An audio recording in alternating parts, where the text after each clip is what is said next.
యథా భవతి బాలానాం గగనం మలినం మలైః తథా భవత్యబుద్ధానాం ఆత్మాపి మలినో మలైః.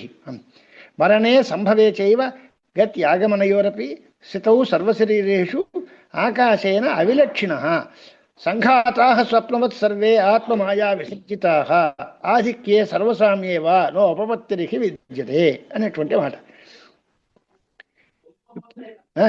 అంటే జీవుడికి చనిపోయిన తర్వాత స్వర్గానికి వెళ్తున్నాడు లేదా నరకానికి వెళ్తున్నాడు అంటున్నారు, లేదా మళ్ళీ వచ్చి ఏదో ఉత్తమమైనటువంటి జన్మలు పొందాడు బ్రాహ్మణుడుగానో యోగంలోనో ఎడుగు అంటున్నాం. ఈ రకమైనటువంటిది వాడు వెళ్ళటం కానీ తిరిగి రావడం కానీ ఉంటాయా? మరణే సంభవే చైవ, మరణమందు, సంభవే అంటే పుట్టుక యందు, గత్యాగమనయోరపి గమనమందు ఆగమనమందు, స్థితౌ సర్వశరీరేషు ఆకాశేన అవిలక్షణ ఆత్మ. వాడు మరణం కలిగి ఒకడు మరణించాడు, మరొకడు జన్మించాడు, మరొకడు ఎక్కడికో వెళ్ళాడు, మరొక్కడి నుంచి వచ్చాడు, ఒకడు ఓ చోట ఉన్నాడు. ఎన్ని తేడాలు చెప్పినా వాస్తవంగా ఆకాశం అవిలక్షణంగా సమానంగా అలాగే ఉంది, మార్పు చేర్పు లేకుండా.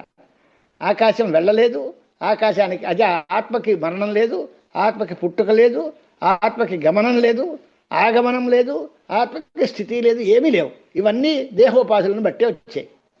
దేహం పుట్టింది, దేహం పోయింది, దేహం వచ్చింది, దేహం వెళ్ళింది, దేహం ఉంది. ఇవన్నీ ఉపాధులకి ధర్మాలే తప్ప ఆత్మకి లేవు. ఆత్మ ఎలాంటిది? ఆకాశేన అవిలక్షణ. ఆకాశానికి దీనికి తేడా లేదు, విలక్షణమేం కాదు.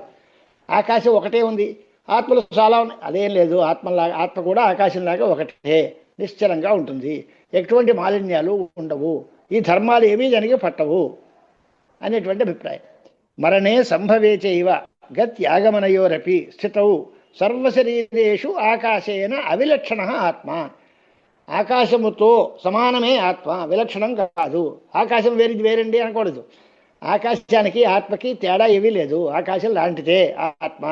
అంచేతనే ఆకాశవత్ సర్వగతశ్చ నిత్యః. ఆత్మ వస్తువు ఆకాశం లాంటిది. జీవుడు వేరే వేరే వెళ్ళాడు వచ్చాడు, జీవుడు వెళ్ళటం లేదు, ఏం లేదు. ఆ ధర్మము అధర్మము పెరిగింది తగ్గింది ఏవీ లేవు, వాస్తవంగా లేదు. ఆకాశులకు గత్యాదులు ఎలా లేవో అవిద్యాకల్పితములో, అలాగే ఆత్మ యొక్క జనన మరణాదులు గమనాగమనాదులు ఇవన్నీ కూడా అవిద్యాకల్పితములే అనే అర్థమే చెప్పాలి. అంటే చూడు, ఘటాకాశ జన్మనాశ ఇది. తర్వాత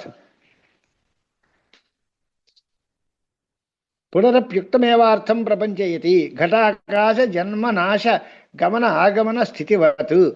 ఘటాకాశము యొక్క జన్మ, నాశము, గమనము, ఆగమనము, స్థితి ఇవన్నీ ఎలాగ? ఘటాకాశం పుట్టింది అంటే ఓ ఘటం తీసుకొస్తే ఘటాకాశం వచ్చింది, ఆ ఘటం పట్టుకుపోతే ఘటాకాశం పోయింది.